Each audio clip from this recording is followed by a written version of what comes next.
to get hold of some tickets. It's now 25 minutes past 8. Fiver, Hazel and Bigwig are 50. It was in November 1972 that Richard Adams published Watership Down. A blue plaque will go up today at the house in London where he wrote the book, a key theme of which was the encroachment of humans on the natural world. Hazel looked down at the road in astonishment. For a moment he thought that he was looking at another river, black, smooth and straight between its banks. Then he saw the gravel embedded in the tar and watched a spider running over the surface. "But that's not natural," he said, sniffing the strange, strong smells of tar and oil. "What is it? How did it come there?" "It's a man thing," said Bigwig. "They put that stuff there, and then the hoodoo-dill run on it, faster than we can. And what else can run faster than we?" "It's dangerous then. They can catch us." Peter Capaldi reading the audiobook of Watership Down, which is published by Blackstone. The dedication in the book reads, "To Juliet and Rosamond, remembering the road to Stratford-on-Avon." They were Richard Adams's daughters, now Juliet Johnson and Rosamond Mahony. And on this 50th anniversary of the book's publication, they're with us in the studio. Good morning. Morning. Good morning. Welcome. Juliet, tell us first how it began with a car journey, we're told by the dedication. Yes, we were on our way to Stratford-on-Avon. Dad had taught us some play or other. We can't honestly remember which one. Might have been Twelfth Night, Ros? I don't know. But he said, well, we're going to need a long story on this journey because it's quite a long way, no motorways, long time ago. And I'm going to make it longer than usual. And in fact, by the time we got to Stratford, it wasn't over. So he had to go on telling it in subsequent weeks on the road to school. Rosamond, did it begin the way it begins in the book?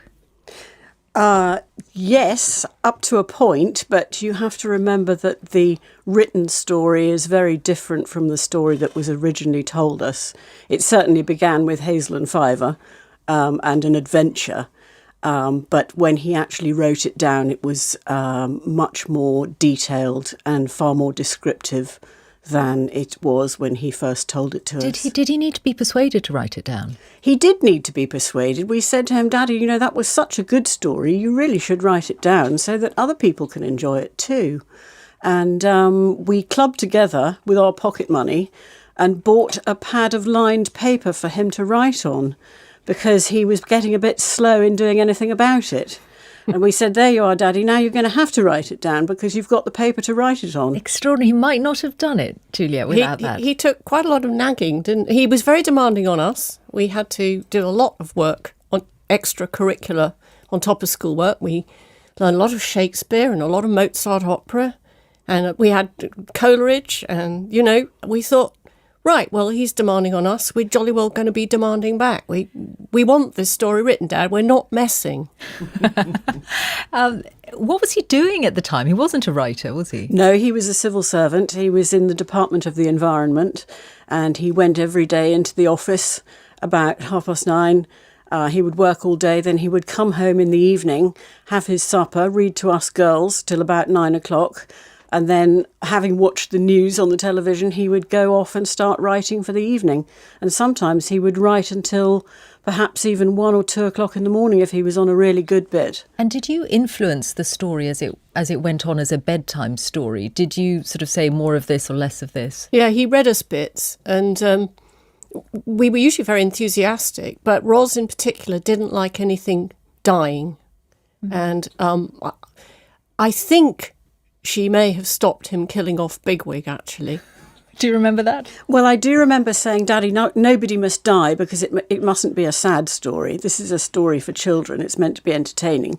It can be scary, but we don't want anybody to actually die." And yet right at the end, there is a very moving allusion, at least, to death. Ah, yes. It seemed to Hazel he would not be needing his body anymore. He left it lying on the edge of the ditch, but he stopped for a moment to watch his rabbits to try and get used to the extraordinary feeling that strength and speed were flowing inexhaustibly out of him into their sleek young bodies and healthy senses. "You needn't worry about them," said his companion. "They'll be all right, and thousands like them. If you come along, I'll show you what I mean." I find it quite hard to read that without crying, because well, it's exactly what it's moving. like growing old, and now it's beginning to happen to us. We've got granddaughters, grandsons, grandchildren. yes, grandchildren, and you do slow down, and we're retired, really, aren't we? Except that we're keeping our story alive for the generations to come, and there's themes in it that are terribly important. There's the environment. Well, the fact he worked in the Department of Environment makes a lot of sense thinking about the themes of the book. Yes, he was always very keen on keeping an eye on what was going on in the country. He was very, very keen on the country,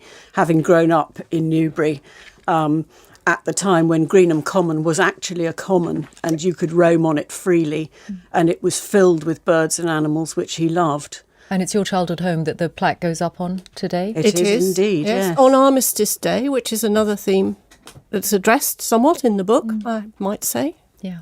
Well, it's a wonderful book, as I think probably everyone listening already knows. But thank you very much for talking to us about it, Juliet and Rosamond, the original Juliet and Rosamond.